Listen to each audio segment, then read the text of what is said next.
Hey guys, Timmy D with DroneMappingTools.com, and in today's video I'm going to walk you through, we're going to do a 3D model of this old barn. It's a very, very old barn. They're doing construction here, and in short order the barn will be torn down. So we're going to preserve this and we're going to create a 3D model. Now today I'm going to be using the RS2 Plus as a base, and then we're going to do our checkpoints with the new Emlid RX. The Emlid RX is RTK only, so it's not designed for logging, but it's done RTK, which is how I actually do everything now. Everything's done RTK. The RX is so light, it is literally like carrying around an empty survey rod. So it is amazingly light. So we're going to shoot all of our control points with the RX. And so I'm just going to walk through everything, because there may be guys that are like, man, I want to get into mapping. 3D modeling is done exactly the same way as mapping, except that we're just going to have some extra photos. We're going to run an oblique mission today. I'm going to be using the Matrice 300 with the P1 camera. And so a lot of times I'd actually do that with the M3, but my M3 is at DJI because, well, there's a system board that went out, so send it back and it's being repaired. So when you come to the site, the very first thing, I'm talking about the first thing you do is get your base going. And you're gonna have two scenarios when you come to a job site. You're either gonna have control that's already been established, or there's gonna be no control. Now, if you want geo-referenced, very accurately geo-referenced data, then you need to go ahead and basically set a control point. That's what we're going to do. I have RTK through the state of Mississippi. So what I want to do is we're going to open up, give me 1 second. We're going to open up Emlid Flow. All right, so we are going to get connected to the RS2 Plus. So let's go to Survey. I'm going to go to Emlid Flow. All right, you see both of my units there. So actually, let me go ahead and turn on Wi-Fi. I typically always connect by Wi-Fi. So let me refresh. Now you see the MDS RS2, Bluetooth is the third one, Wi-Fi is the second one, so that's how I want to connect. Let's go to corrections input. See what and I want to use, so this is the University of Southern Mississippi, so that is correct. That's what I want to be using. And go back, let's go to status. We have a fix, okay? So now what I'm going to do is I'm going to set up a new project. So let's go down. I'm going to go to survey. We're going to call this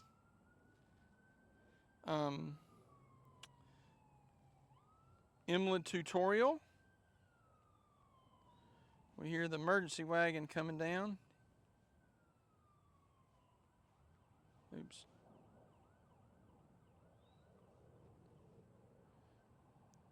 I'm going to say RX. Okay. Now, we're going to use, I'm in Mississippi West, so I actually want to stay with that. So that's Mississippi West State Plains. They have all the CRS basically for all over the world. So no matter where you are, you can use UTM. You can just stay with WGS 84. But I always survey in state plane coordinates, and then typically it'll be in US survey feet. And here we're in, everybody works in Geoid 18. Like down in Texas, they still use Geoid 12B. And matter of fact, I mean, the new Geoid will be out. Who knows when they're going to come out with it, but NGS will come out with the new Geoid. It's like a hybrid. So anyway, so let's change our units to US survey feet, and that's it, okay? And so we are NAT 83. So I'm going to hit save. Now we're going to add a point, and we're going to go ahead and establish our base point. So I'm going to go ahead and hit, I'm going to call this base 1. Done. And I could look at, let's see, I could go back and look at the baseline. we're probably, I don't know if it's 5. Well, let's do that. Let's just go back. Let's look at receivers. Go to status.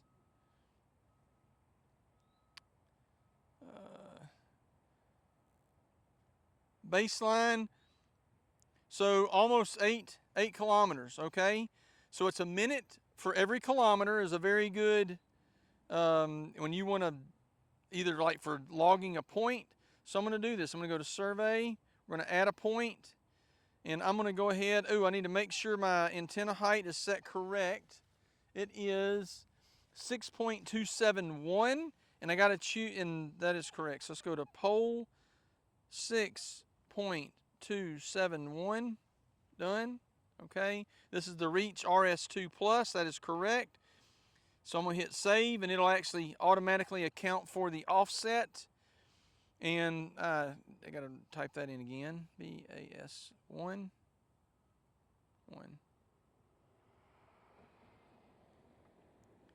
And we got to change our time.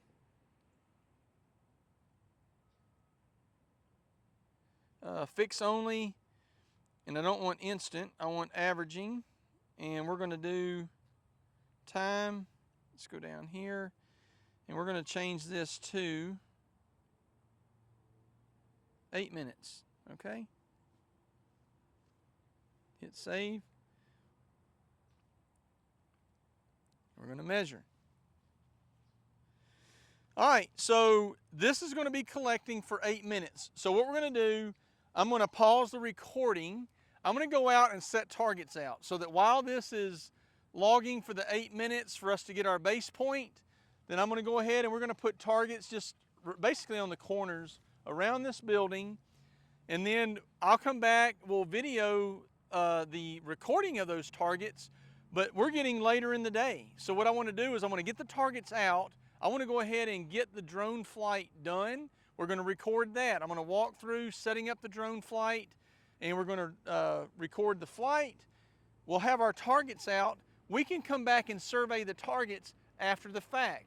So again, if you go somewhere and it's early morning, you can set your targets out first. You can go ahead and survey those, and then do your drone flight after that. You want to do your drone flight as close to the optimal daylight as possible. So if you start early in the morning, do your survey early in the morning. Put your targets out. If you arrive later in the afternoon, like I did today, had things going on, and I got here later, I want to get the drone in the air as soon as possible. So we'll put the targets out, then we'll fly, and then we'll come back and survey the targets after the fact. All right? So I'm going to set the tablet down so it can be here with the base unit while it's collecting. We're going to pause recording. I'll go put the targets out, and then we'll come back once we're ready to get the drone in the air. Hey guys, just a little pro tip. If you ever put your targets in an area where you think there could be traffic, I don't care if you're in a field, maybe you're working a solar farm, you've got guys driving around, and you put the target where you just even suspect there's a possibility it could get moved for whatever, ridden over, it doesn't matter. I always keep paint. One, I spray paint targets when I can, but in this case I'm putting a wooden target down. Paint the corners. So I paint the white corners with this white paint, just two little slashes. When we come back later, after I've flown and I come back to survey it, if it is moved 1 iota, I know the target's been compromised and it's been moved. Even in a field, you can spray paint your corners and know whether the target has been moved. And again, a lot of times it's never even going to be a question. But if there ever is a question, spray paint your corners, and when you come back to survey the target and then pick it up and load up, you will know from the paint marks whether it's been moved or not. All right, just a little tip. Open up Emlid Flow. All right, we need to go to our receivers, and I'm now ready to use the Emlid caster service. Man, there are so many guys, and it could be ladies too, but they have just always used a radio, and so many people are unfamiliar with using interrupt RTK corrections in a base rover, be it base and rover survey rod or base RS2 unit and rover your drone. So a lot of people are just, guys that have been in the survey world are just not familiar with doing intrip RTK with a local base. Now you're used to doing RTK corrections maybe from a state network, but you will always, the shorter your baseline is, the better your results are going to be. And you always, for LiDAR especially, you always want to have an on-site base. And so right over there is our base. We logged it for 8 minutes. We now have control point set there. And so I am now going to go into that unit, and we need to kind of go into our base settings and tell it to output the corrections and use the point that we just surveyed for 8 minutes. All right, so let's do a refresh. Let's see here. Why am I not seeing it?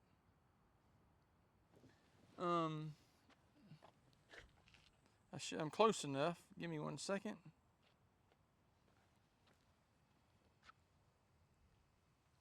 All right, so we turn. All right, so I don't want. Sometimes I'll have to go in and I'll turn off my. There it is, right? Well, we're still not seeing it. So what I'm going to do is I'm going to go and I'm going to turn Wi-Fi off, and I'm going to turn Wi-Fi back on. Okay. And then let's see if it'll pick it up. Now, I mean, I'm about 25 feet. I mean, I'm close enough to actually hit it. Okay.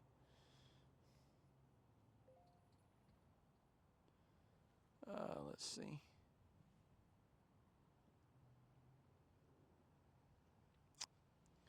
All right, let me turn off the recording momentarily. That shouldn't have anything to do with it.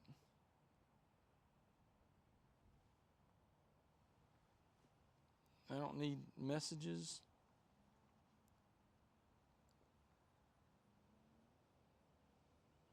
All right, we're going to walk over closer to it. How about that? We're just, hey Minnie, can you say hey to YouTube? What you doing?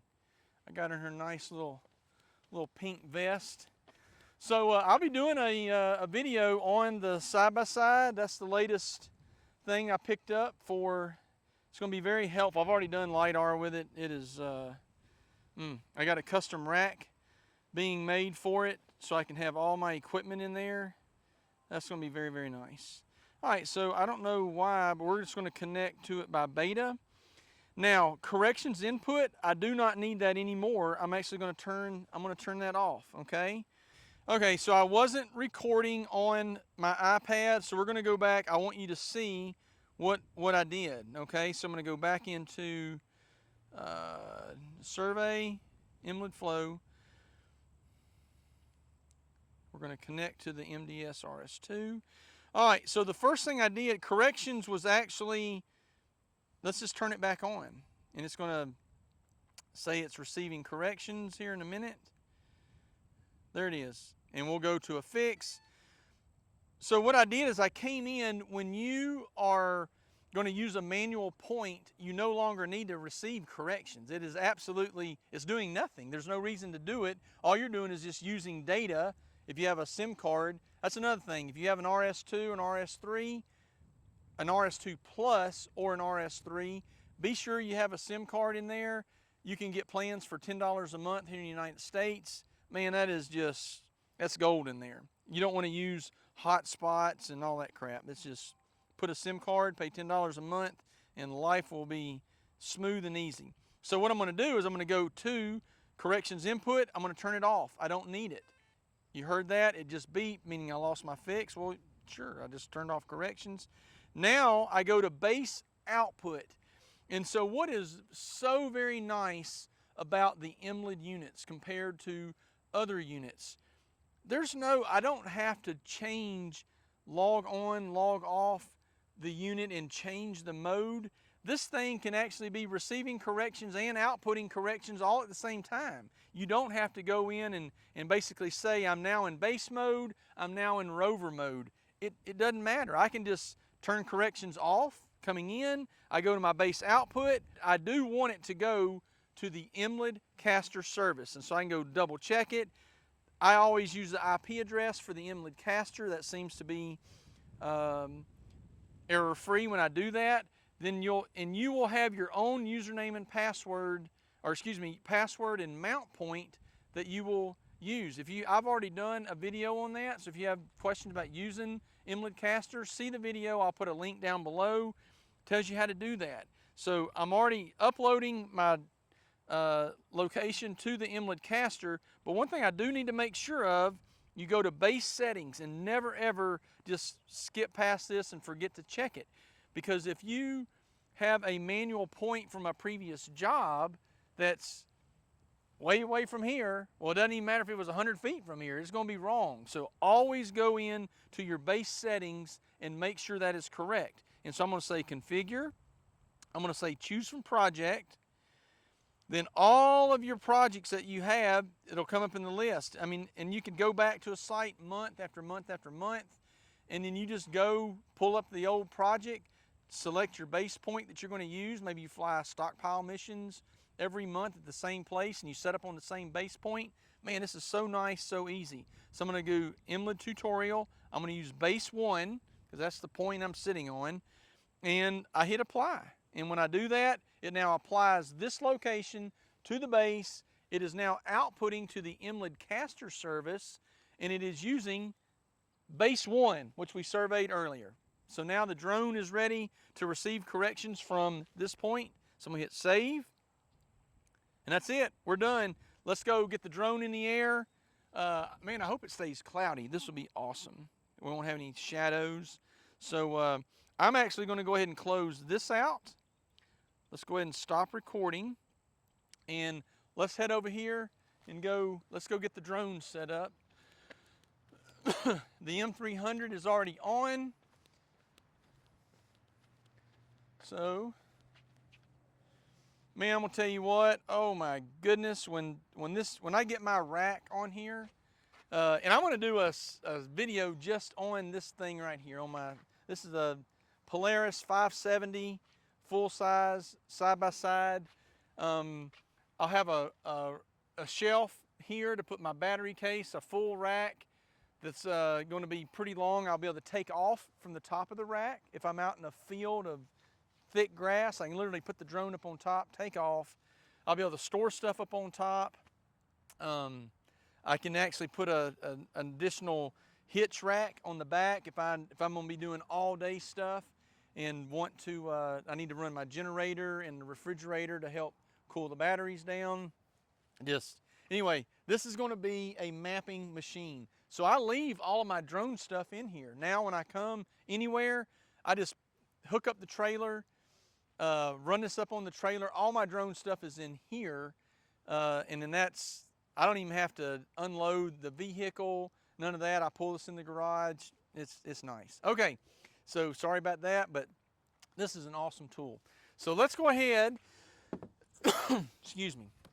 We're now ready, and we're gonna get the flight set up for us flying, okay? So let's enter camera view, and I'm gonna go ahead and we're gonna record this.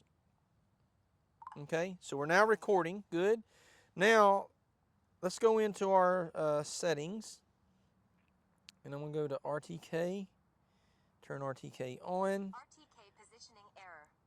And I want Emlid caster. Fly with caution. Right there. Now okay, let's make sure Wi-Fi. Why are we not connected? And I hope my battery's not dead on this thing. I have another battery I'll have to put in there. But that's worth noting. You have to have, if you're going to fly RTK using the caster service, one, you got to have cell service.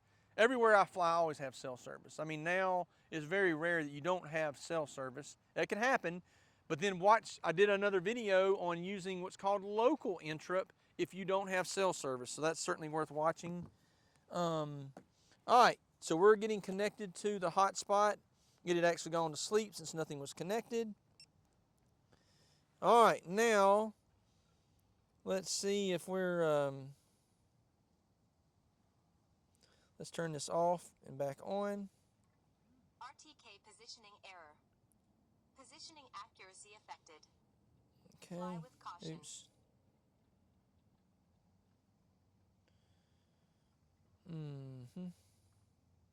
Okay, now converging. Sometimes on the drone controller, you may have to stop it, start it, or exit out of RTK, go back in, and basically just refresh. We are now connected, and you can see down here, so we've got a fix, and that's all good. There's our residuals down at the bottom, so we're at, we're good. 700s on the vertical, 300s on the horizontal, the X and Y. So that's all good. I'm happy with that. All right, guys, now let's go back and we're going to set up a mapping mission. Okay, so we're going to create a route. I'm going to do a area route. All right, and our purpose today is to do a 3D model of this building. So it's going to tap on the screen. So I'm going to tap here, here.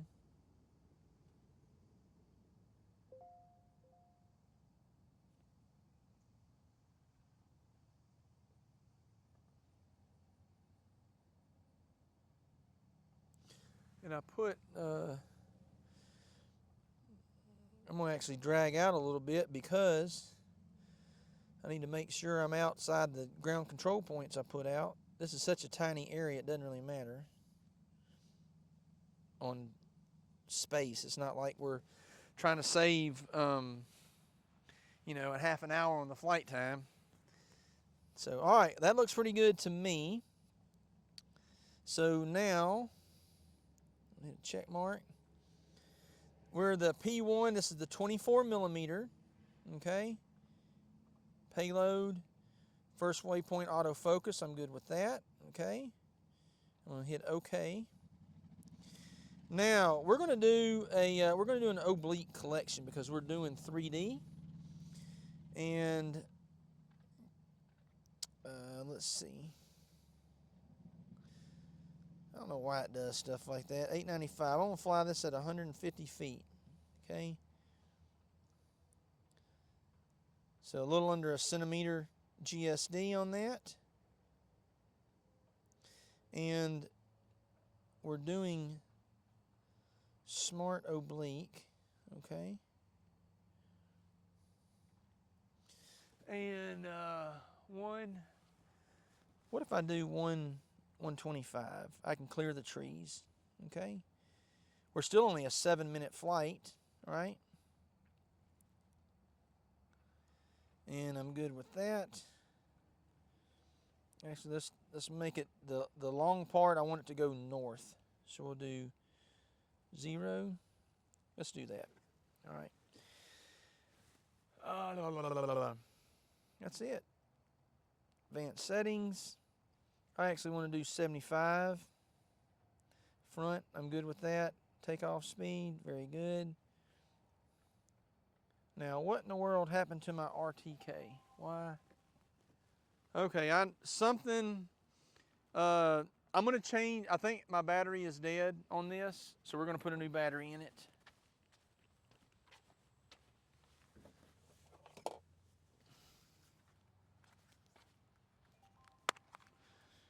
You know, why in the world DJI didn't, even going back several controllers, why they didn't just allow you to put a SIM card in the controller is beyond me.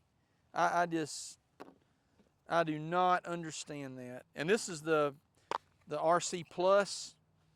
They didn't do it on that one either. You know, it's one of the newest ones. So, man, the best made drones in the world, but yet they did not. Oh, here we go. They did not put SIM cards in the controllers. All right, so we're going to get this one powered back up. I mean, even though the 3 bars was on, these are Alcatel. You can buy these. You can buy even newer. I'm probably going to update my jetpacks. These things I bought for like $20 on eBay. I've had them for several years. I drove off with it on the roof.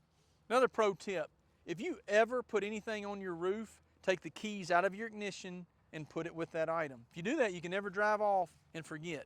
But if you don't do that and you put something on your roof, which is a bad thing to do anyway, but if you do, then you will drive off and forget it.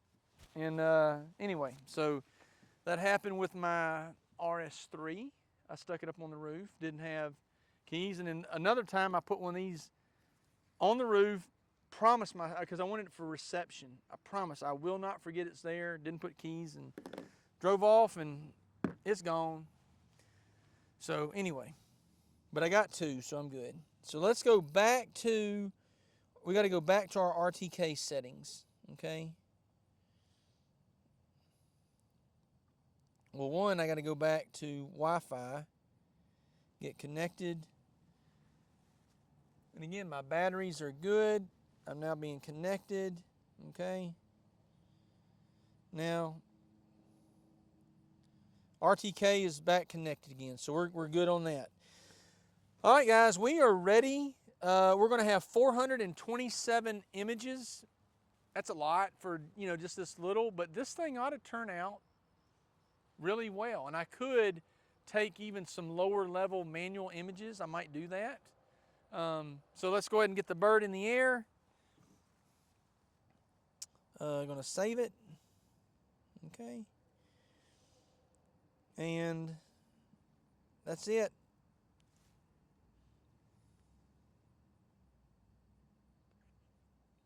Next. Oh, you know what I need to do? I got to go to end mode. I'm actually going to format my, well, I don't have, let's see how much space we have. We're good, 49 gigs, okay? Next. Upload. Oof. We're going to move the camera, which is a little close to the drone. That'd be a bad day. Never take off. I don't care if you're in the middle of the desert. I don't care if I'm in the middle of the desert. I never take off without looking straight up. Never. I don't care if I know that I know. If I know that there's nothing up there, I still look. It'll save your butt one day. Because if you don't look, you'll get overconfident, and one day you'll just sit up underneath some telephone lines and take off, and it'll be a bad day. All right, so this is actually a much larger area, but you have to remember, I am doing an oblique mission, and I'm doing a smart oblique because on the P1 on the M300 or M350, the camera will rotate. You can do the same thing on the Mavic 3E, except the whole drone rotates. The only thing, let me look. It's not windy today. I probably should have limited, there's a breeze. I should have limited the angle of the camera because if it's really windy and the drone is tilted because of the wind, your feet will get in the photos and then it'll mess everything up. So, I mean, it's breezy, but I think we're going to be okay.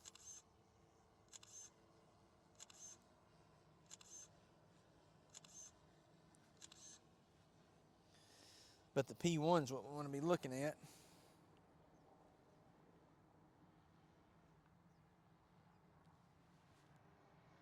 And what's really nice on the P1, once it begins the oblique flight, when it's only taking images that are straight ahead, it will, the feet are in there. We're going to have to stop this. I'm going to stop the flight route. Confirm. All right, you can see the mission is progressing right along. Some of the screen recording, for whatever reason, had not continued to record all of it earlier. So I just wanted to show you on like the smart oblique. And again, the Mavic 3E does this. The drone the whole entire drone pivots and rotates. Where here, it's just the gimbal itself. But man, it is really amazing. you get tons, oh my gosh, you get tons and tons of photos. But you can see we're still, RTK is there, no loss of RTK. So man, flying with the Emlid caster service, doing RTK is absolutely phenomenal. So, all right, I just wanted to let you see the mission. We're at 125. So now when this is over, what I'm gonna do is I'm gonna come in and we're gonna come from 125 feet so that we bring it in from where it was and come down roof level, roof height. And then I'm gonna manually fly around the building and get photos on a 2-second interval. And that's it. We'll get a low level flight all the way around, and that'll even help just really tighten up and bring in good detail, oblique detail on this building. And then we'll be done. We'll be ready to go grab our control points. All right, so now what I'm gonna do is I'm gonna bring it in, and we're just gonna kind of fly our way down. Oh, it helps to start recording your images first. Okay, so we're gonna go back to 125 feet. That's what we were flying at. Okay, I got it set to 2 seconds.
All right, we are teed up over ground control point number 2. We're going to go ahead and survey it. GCP2. And one thing I always make sure you have fix only. I always have that enabled. I mean, I guess there could be a reason you would want it not enabled, but just check that. So if you ever lose your fix, then it'll stop. And I mean, that would be very rare. All right, let's hit measure.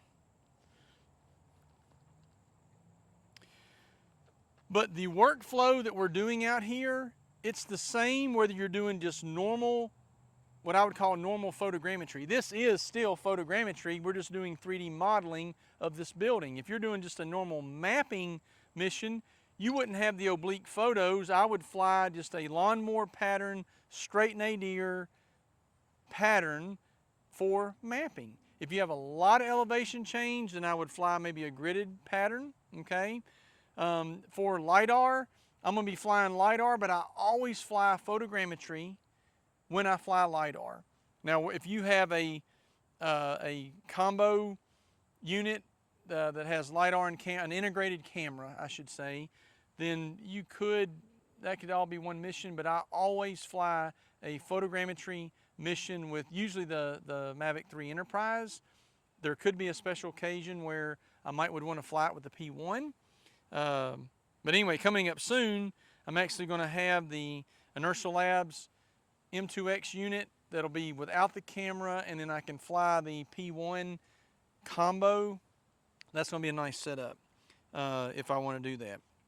So anyway, but all the workflow is the same on all of these. What we're doing here, it's the same workflow. The only thing that would change is on 3D modeling. I have all the oblique imagery. Regular mapping, none. We've captured this point, so I'm not going to record the rest of them. They're all the same. I'm going to go collect all of those. We'll load up, take it to the office, and then we'll be ready to process our data. So here are the results for the flight we did. And again, there were basically two flights. We had the nadir automated flight, and then I had the manual flight that we did just walking around the building, taking shots as we went. So as a matter of fact, let me show you. So we have good detail. Now if we were to get all the way up underneath here, you see there's a little bit of detail lost right there, right? But I could have taken even more pictures. I could have gotten up under it and photographed that, and it would have reconstructed that even better. But this is pretty phenomenal. This looks really, really good. Okay, so there's everything we see. Go around. Here was the boat that was in the back. Okay. And again, we've just got good representation of everything around the building. So from a 3D model standpoint, I think this turned out really, really well. So again, let me show you when I only processed with the nadir flight. Let me show you what the difference was. So this is the 3D model from the nadir flights only, and it doesn't take much to see here. We've lost all the detail underneath the edges, even inside right here, so a lot of that is lost. Everything from the top side looks pretty good, but once you zoom in and look at it from ground level, that's where you start to see that we just lost a lot. But by going around basically at kind of roof level all the way around, just manual flying and taking those photos, man, that enhanced the detail and the output tremendously. Alright, so we're going to jump out of here and we're going to go back and I'm going to show you how I arrived at this. So rather than, there's no need to record the actual processing, but I'm going to show you from start to beginning the reconstruction, how I set everything up and how I process this. Alright, so let's jump in here and go over the processing. And I think I mentioned this before, but there are multiple photogrammetry softwares out there and multiple good softwares. I'm going to show you this using DJI Terra. I also have Pix4D Mapper that I've had. That was the very first photogrammetry software I got, which was 6 years ago. I have Agisoft, very, very good. Probably the least as far as user friendly, but the most robust in terms of processing options and stuff you can do there. 3D Survey, another good software. They keep making updates, and again, very good software. A little bit different workflow than say some of the other ones, but it's good software nonetheless. Then you have WebODM, the free photogrammetry software. So let's go ahead and get processing let's see here. We're going to call this How I Processed the 3D Model. Okay. Click on OK. So the first thing I need to do is import my images. So I'm going to click up here, Add Folder. And I had two, actually I started the route, had questions on if I had something set correctly, so I stopped it and I restarted again. So this is the autonomous flight here. So I'm going to say select folder. And there's the path it flew using the Smart Oblique mission. We got to add the free flight, which was, matter of fact, let me just show you those. So I'm going to click on Add Photos. And then here are all the individual photos that I flew. Let's do extra large. And so you can see, you'll recall I started up at the same altitude that the autonomous mission was. And then I worked my way down from there all the way down to the near ground level at the edge of the roof height, so that this makes it where the software can easily tie from this vantage point all the way down to this vantage point. So there are all the different shots, nothing fancy about them, just manually walked around. Some are probably better than others. But anyway, let's go ahead and select all of these, hit open. Okay. I'm going to export out the EXIF data. And the reason we're going to do that is because when you have your say the Emlid RX unit or Emlid RS2, whatever you're using for doing your check shots, ground control points, those will come in. Accuracy on those are going to be anywhere from 3 to 5 centimeters will be the, I guess, RMS values, maybe even less. And your drone images are also going to have approximately the same values. Well, when the software goes to process all of this, you've got the images and your control points all competing with each other for which one is accurate.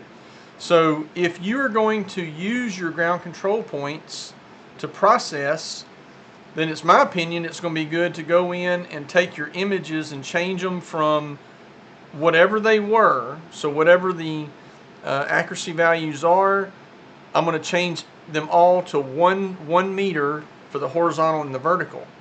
Okay, and then there are a lot of folks, and I've even done it as well. If you have a flight that you fly RTK, I will process the entire job using the RTK data, and then I will bring in all of my checkpoints as checkpoints only. None of them will be control points. They will just be used to validate the data. But if I'm going to use the data from the rover, the Emlid RX or Emlid RS2, whatever you're using, RS3, if I'm going to use that, then I really am going to go in and change the accuracy values on the images. So to do that, I'm going to go here, I'm going to say export position data. POS is position data, right? So we're going to go here and I'm going to change it to CSV, and it's going to be this one. I'm going to overwrite that. Okay.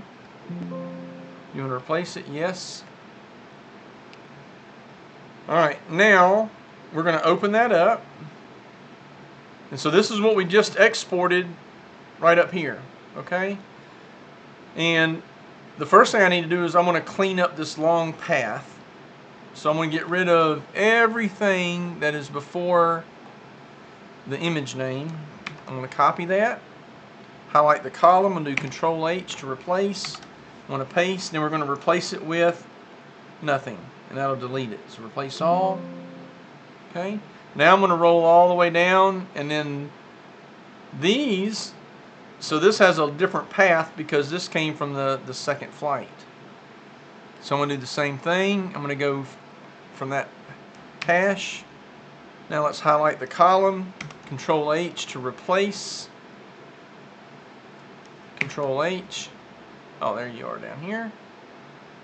So now I'm going to, alright, that's what I just copied. I'm going to say replace all. And it made 85 replacements. Close. I'm going to double click to bring that down. Okay.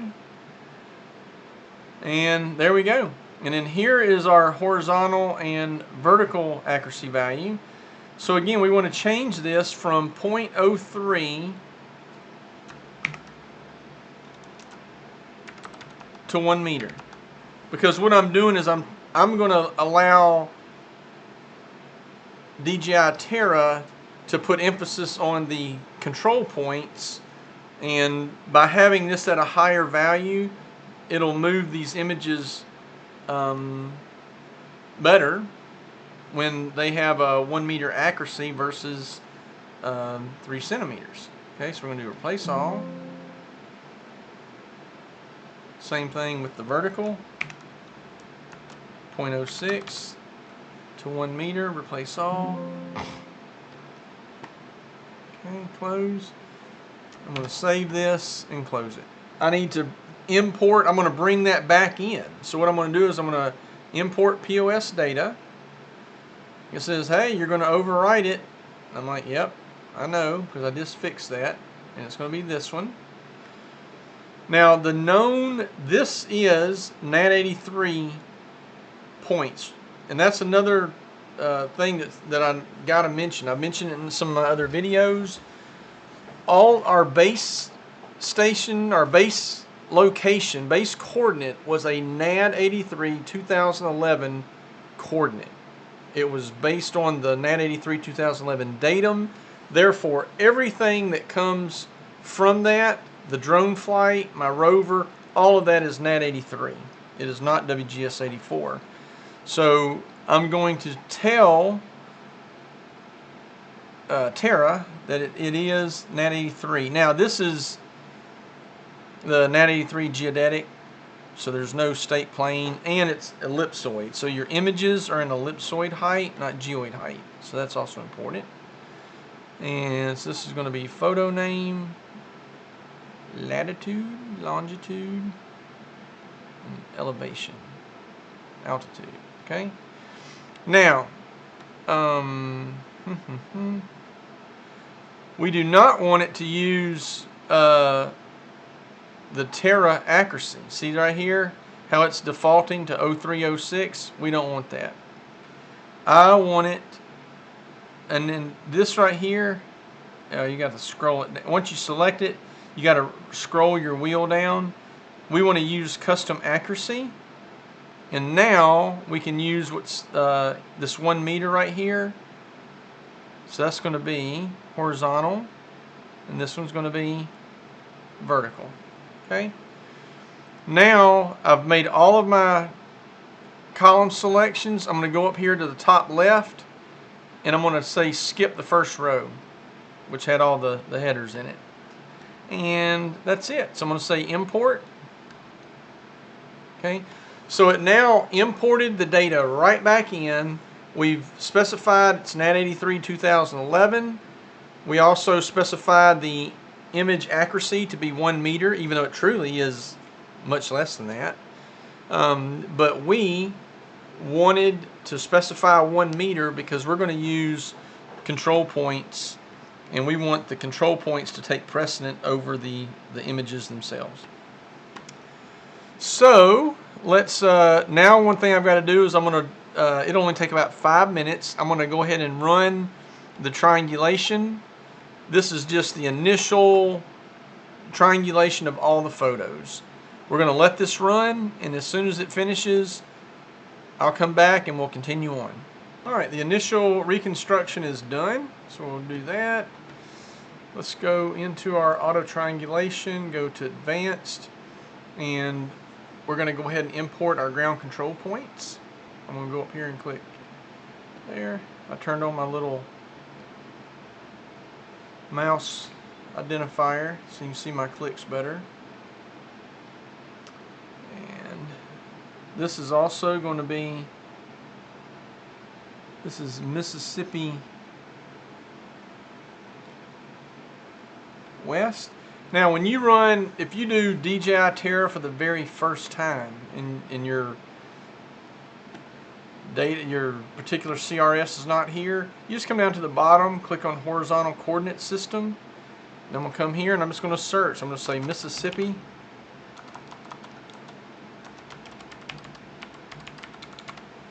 There they all are, and of course I'm looking for the 2011 Mississippi West in US feet, EPSG 6510. That's it. Hit OK. Then I was working in orthometric height. It was geoid 18. So in Terra they just call it NAVD 88. They don't specify which geoid, but you'll know what geoid you were using. So in my case it was geoid 18. Some places in the country are still 12B, etc. And I guess soon the hybrid will come out, so that'll be I'll be glad to see that come out. Let's see here.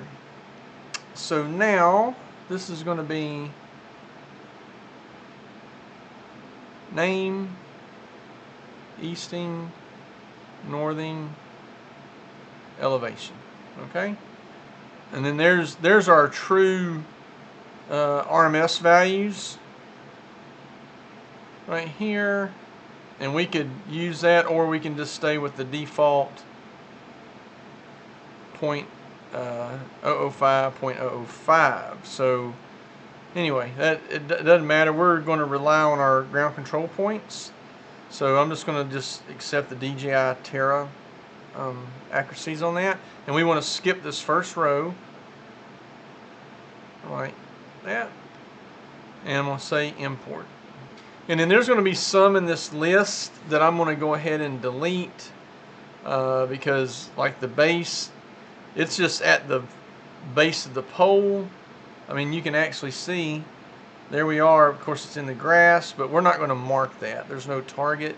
So I'm going to come over here on the far right-hand side, click on the minus mark to delete that one. The other one I'm going to delete is it not this one? This one right here had those red reflectors. I have since taken those off. That was kind of a test. I should have taken it off before I did this, but I'd done some testing with that for LiDAR, but you can't see your cross point. So anyway, we're going to go ahead and delete this one as well. Alright, so let's go. Here is GCP1. I have not marked anything. Folks, this right here, this is just from RTK. And when you fly with an on-site base using the Emlid RS2 is what I had out there, man, you get tremendously awesome results when you have an on-site base. The closer your base is to your project, in this case where it's right at it, it is amazing. Alright, so I'm going to go ahead and click right here. And then Terra will go through here and auto mark some of these. That one's marked. And really all you need is what's the 10. It'll auto mark 10 of them, right? So I can go through and look and see, yep, they're all marked correctly. Now we need to move this one up just a hair, like that.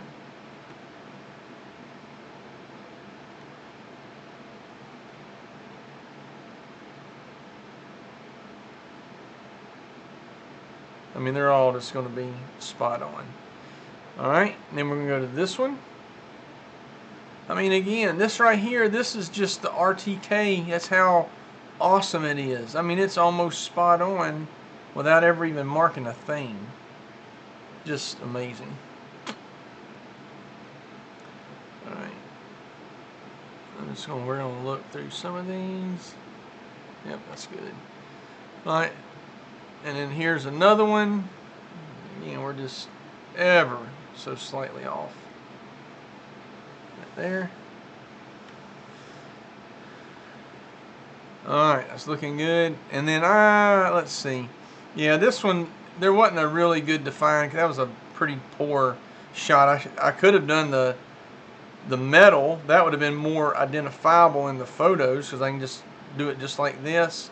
But this jagged concrete, that was a poor selection of a point. So I'm going to delete that one. Now this one, there is no center point per se, but what you can do, what I like about manhole covers, is that I can go in and we can just match the center, like by doing this. I literally just match up the round circle, and there's a little bit of room for error even doing that, but you can get it pretty darn close. Okay, so now let's look, and right there, we're again, that's I'm gonna call that. I mean, so these all ought to be just really good. Okay. And then some of these, depending on the angle, you can have a little bit of deformity in the circle, but we're looking pretty centered up. So now I'm going to go ahead and click on Optimize. And so it's going to optimize the triangulation based on the control points we've selected. So we'll let this finish. All right, the optimization is done. I'm going to click on OK. Now we're going to go back, exit out of GCP. Ooh, one thing I do want to do is... let's see, that's going to be under my 2D. Oops. We're going to go into Advanced and Region of Interest. So we've got a lot of data in here, but I have a relatively square and much smaller area of interest. And so I've got a KML file that outlines that. So we're going to say Region of Interest. Click on it. And we're going to import a KML. We go here, Emlid to crop area. That's going to be it right there. Boom. So now all this other data outside of here, it will not be part of the final processed file. So I've saved data and time. Okay. So, and we want to copy it to the 3D. So I'm going to say copy ROI to 3D construction. We're going to exit out of this. And in my 3D settings, let's see here. All of that, Mississippi, we're all good there. I want to do a 3D model, a mesh. Let's create a point cloud. And we are going to, now look, you can even go in and create do your point cloud classification, contours, digital elevation model. You can create a lot of stuff. And we want it to work with DJI Modify. That's a pretty nice way of sharing your 3D model, which you're going to actually be able to see that and have a link to view that online. So that is nice. So I'll just click Start Reconstruction, and that's it. That is all that was done to generate the model that you see here. And again, I think this turned out very, very well. I did a 3D model for an architectural firm for one of the oldest and tallest high-rises in Memphis that's going to be redone. I'm going to see if I can pull that up and show that to you. That also turned out very well. Now, I had mentioned to you that let's see, let's open up DJI Modify. And so I'm going to show you the link. We're going to actually go online and we're going to share it right here.